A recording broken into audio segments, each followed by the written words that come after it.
Como é possível mudar de vida sem recorrer ao suicídio? E se pudéssemos salvar vidas e o mundo melhorasse para todos nós? Juntos, nós podemos. Invista neste canal. Invista em um mundo melhor.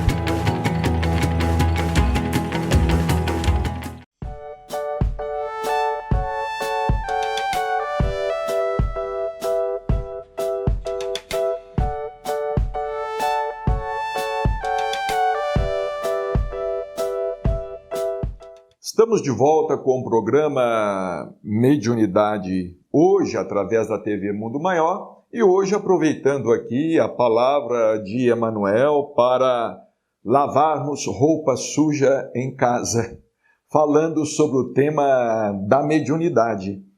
Aqui no livro O Consolador, que está nos servindo aqui de inspiração, na questão 387 foi perguntado a Emmanuel: qual a maior necessidade do médium? É a pergunta feita a Emmanuel. Qual a maior necessidade do médium? Resposta: a primeira necessidade do médium é evangelizar-se a si mesmo. Ou seja, a maior necessidade do médium é a de autodoutrinação. Não é a de doutrinar os outros, é a de autodoutrinar-se. Porque quase sempre o médium é um espírito devedor. Nós também precisamos falar a respeito disso. Tem-se o médium na condição de um espírito missionário. Médium missionário, Chico Xavier. Nós, os demais, somos espíritos devedores, altamente compromissados com o passado e que sofremos no exercício da mediunidade a influência do passado. Conforme o Dr. Inácio Ferreira nos fala, em estudos realizados nesta obra, recentemente lançada, Egos em Conflito. O médium, ele também é portador de várias personalidades animadas por ele no passado, sofrendo a influência desses egos construídos nas existências anteriores. Então, o médium, ele não deve ser tratado como missionário. É um companheiro, é um irmão de tarefa, um irmão de ideal. E não deve ser insensado, idolatrado, bajulado, endeusado, distinguido. Absolutamente. Ele próprio deve lutar contra essa condição. Porquanto, se ele não lutar contra essa condição, ele vai acabar acreditando que ele é tudo o que as pessoas estão dizendo. Porquanto as pessoas, em geral, não estudam, não conhecem a doutrina. Muitas vezes o próprio médium não estuda. Ele acha que a orientação do seu guia, entre aspas, lhe basta. Ele acha que a orientação de seu mentor, entre aspas, lhe basta a condução dentro da tarefa mediúnica. E não é assim. Às vezes o guia do médium está precisando estudar. E nós devemos dizer ao médium: esse é seu guia, então ele precisa estudar. Esse é o seu mentor, então ele precisa estudar. Claro, agindo fraternalmente, agindo com caridade, mas agindo também com seriedade. Nós não podemos, o nosso bem maior é a doutrina, é a causa. O nosso bem maior é a doutrina. Os espíritos que se manifestam por nosso intermédio, eles têm nos ensinado o seguinte: meu filho, antes de você ser médium, você é espírita. Antes de você ter compromisso com a mediunidade, você deve ter compromisso com o espiritismo, com a causa espírita.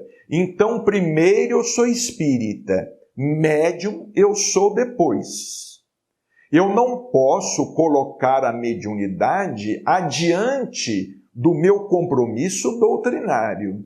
A mediunidade deve servir ao compromisso doutrinário.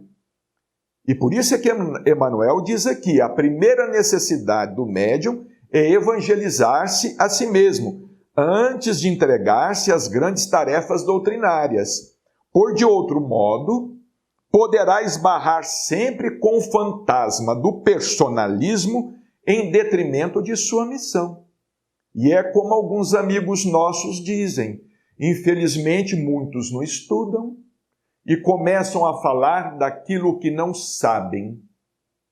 Começam a falar do que não sabem. Particularmente, temos participado de muitos simpósios, de muitos encontros, até mesmo de muitos congressos, com médiuns e oradores considerados de renome. E temos nos surpreendido com a falta de real conhecimento doutrinário de muitos. Eles têm um conhecimento superficial. E vou dizer mais a vocês, raramente nesses congressos, nesses encontros, eu ouço referências assim, abalizadas às obras da Lavra Mediúnica de Chico Xavier.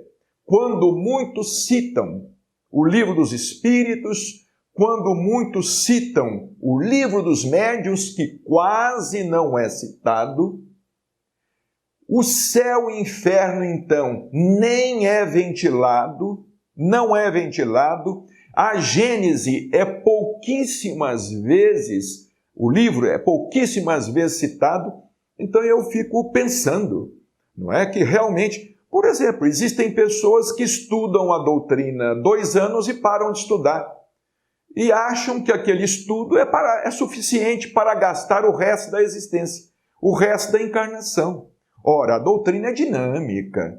Nós precisamos de estudar a doutrina e acompanhar o dinamismo, o avanço do pensamento humano. Estudar a doutrina em sua relação com a física, estudar a doutrina em sua relação com a genética, com a biologia, com a astrofísica, com a astronomia, com a psicologia, com a antropologia, com a química, com a história, enfim, com a filosofia.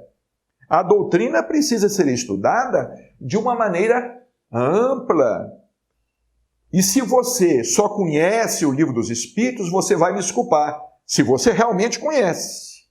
Se você só conhece o Livro dos Espíritos, você vai me desculpar, você não conhece Espiritismo. O seu conhecimento é limitado. E isso partindo-se do princípio que você realmente conhece.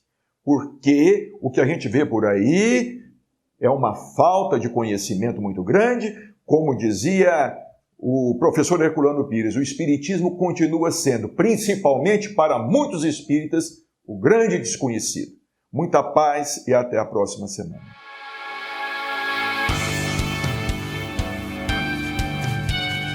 Com você, nós podemos levar Jesus.